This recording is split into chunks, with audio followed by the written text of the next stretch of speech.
In today's video, I will walk you through how to enable Proxy in MetaTrader 5. To begin, make sure MetaTrader 5 is open on your computer. At the top of the platform, locate the menu bar and click on Tools.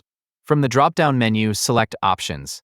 This will open the Options window where you can adjust the platform settings. If you prefer using a keyboard shortcut, you can also open the same Options window by pressing Ctrl and the letter O on your keyboard.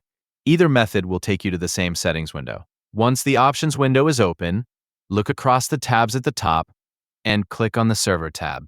This section contains the connection settings used by MetaTrader 5. Within the Server tab, locate the Proxy section. Here, you will find the option to enable the use of a proxy server. Turn on this option to allow MetaTrader 5 to connect using a proxy instead of connecting directly. After enabling the proxy option, enter the required proxy information. Fill in the proxy address and the port number in the appropriate fields.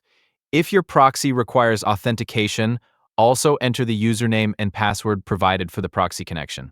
Take a moment to make sure all of the information has been entered correctly. Check the proxy address, the port number, and, if required, the username and password. The details should match the information you were provided. If your proxy does not require authentication, leave the username and password fields empty, and continue with the remaining settings. Once you have entered all of the required information, click Apply or OK in the Options window to save your changes. MetaTrader 5 will then use these proxy settings for future connections. If you experience connection problems after enabling the proxy, review the information you entered and make sure the proxy address, port, and any authentication details are correct. You can also disable the proxy option temporarily to check whether the connection issue is related to the proxy settings.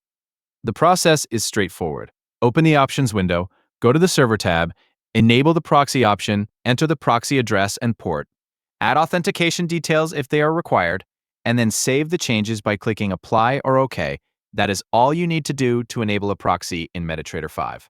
Once your settings have been saved, the platform will use the configured proxy whenever it connects. Thanks for watching, and I'll see you in the next video.